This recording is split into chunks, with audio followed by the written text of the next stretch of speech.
All right, Rangers, today we're diving into some massive Rangers stories that you won't want to miss. From a FIFA referee sending public message in reaction to Rangers v Celtic controversy scandal that's got everyone talking, to huge transfer drama with Philippe Clement making moves and maybe even shaking things up with Lawrence Shankland. And wait till you hear what Patrick Stewart's been saying about our manager's future. But that's not all.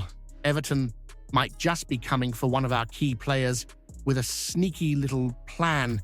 And there's talk of one of our strikers being shipped out to Europe.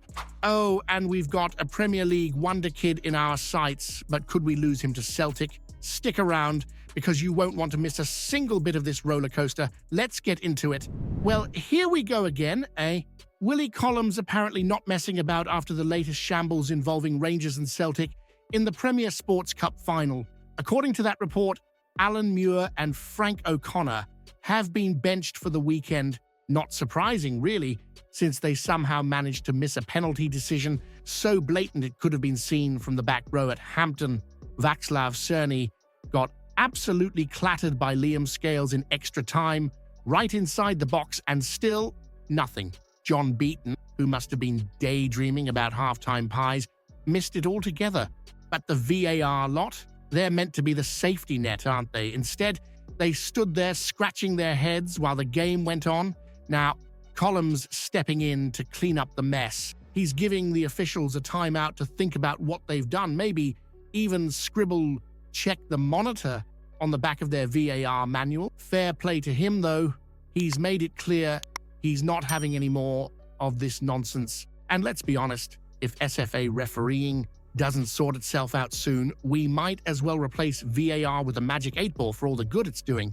But here's one for you. Do you reckon Collins' actions are enough to restore trust in officiating? Or is this just papering over the cracks of a system that's letting Rangers down time and time again? Well, it sounds like Philippe Clement's got a proper poser on his hands with this Lawrence Shankland business. The Hearts striker's form this season has been dodgier than a wet pitch in November, with only 3 goals in 16 league games. Hardly the stuff of dreams for a team like Rangers, is it? But then again, we're stuck with Dezers, who looks like he's still reading the manual on how to finish properly.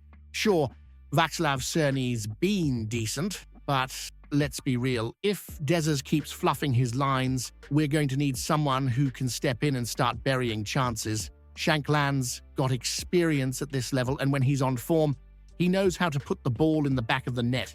The problem is, splashing out a 7-figure fee for him in January feels like paying a premium for a pie that's gone cold. Maybe as a free agent next summer, but right now, What do you think, though? Should Rangers gamble on Shankland in January, or would bringing him in just show a lack of ambition for where we want this squad to be? Patrick Stewart throwing his weight behind Philippe Clement, eh? You've got to admire the optimism, even if it feels like we've heard it all before. Rangers fans are all about seeing progress on the pitch, not hearing about cautious optimism in interviews. We've been unbeaten in 9 games leading up to that cup final, but let's be honest, the penalties debacle against Celtic sucked the wind right out of those sails, didn't it? To be fair, Clement's got some things right. Players like Hamza Igamane are finally starting to look like proper additions to the squad, and performances have picked up in the league. But 3rd in the table and 11 points adrift of Celtic, that's not progress, mate. That's a glaring reminder that we're miles off where we need to be. Sure, Stewart's giving Clement the time to get things sorted, and maybe that's the right call. But let's not kid ourselves.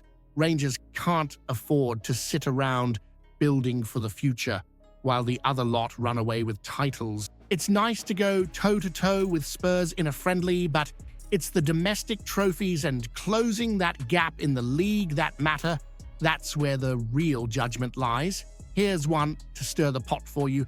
If Clement doesn't secure silverware or claw us closer to Celtic by the end of the season, do we stick with him or pull the plug? Well, isn't this a proper soap opera?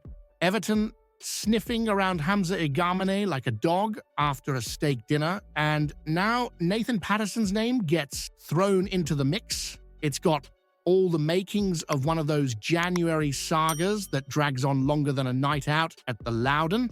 Let's start with Igamane. The lad's only just found his feet at Rangers, finally showing the sort of form we'd hoped for when he joined. 5 goals, including that beauty against Spurs, and suddenly everyone from Everton to Atalanta wants a piece of him. Typical, isn't it?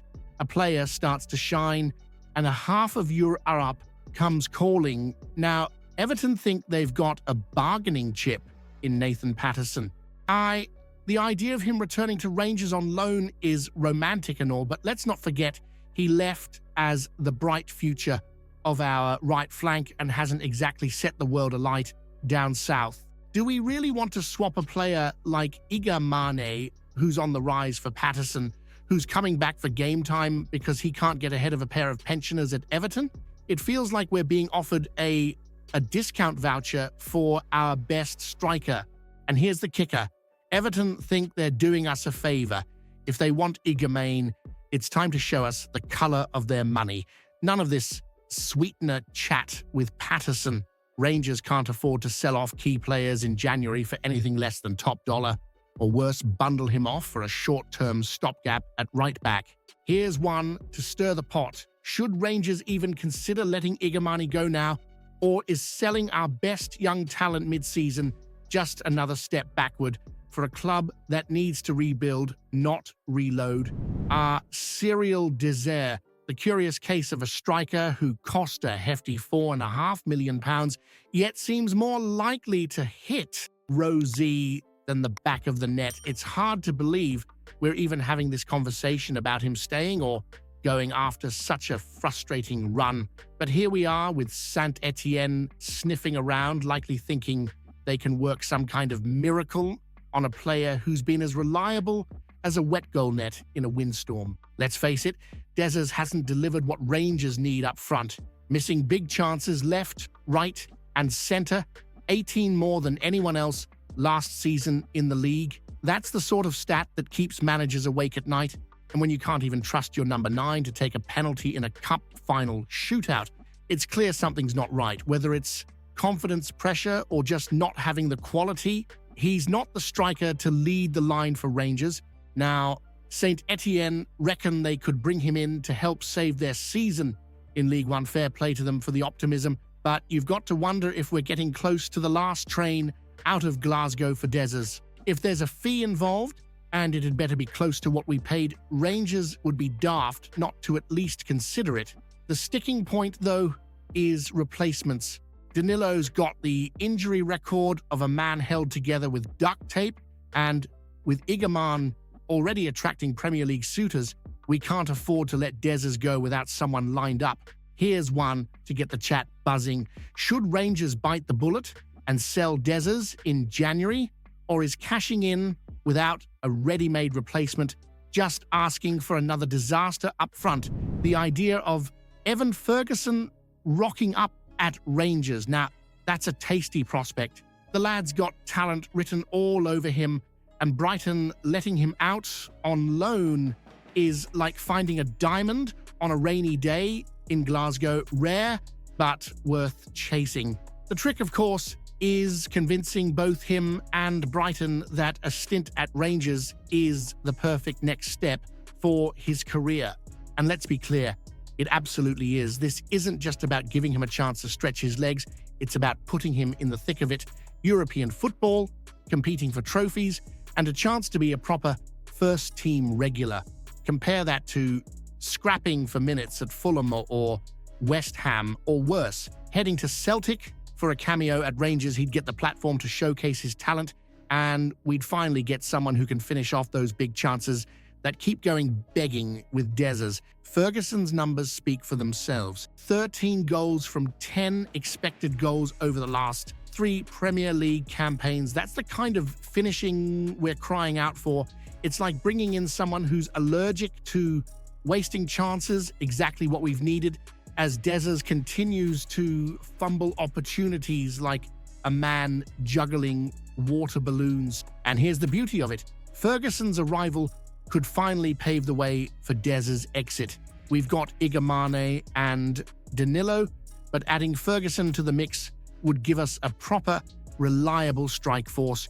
If Brighton wants assurances he'll play, that's no problem. We'd have him leading the line in no time. Here's the big question, though. If Ferguson has to choose between Rangers and Celtic, do you think our European pedigree and chance to be the main man are enough to seal the deal, or would losing him to them be another bitter pill to swallow? If you haven't seen yesterday's video yet, you're missing out. Explosive news about Rangers, that'll leave every fan stunned. Go check it out now.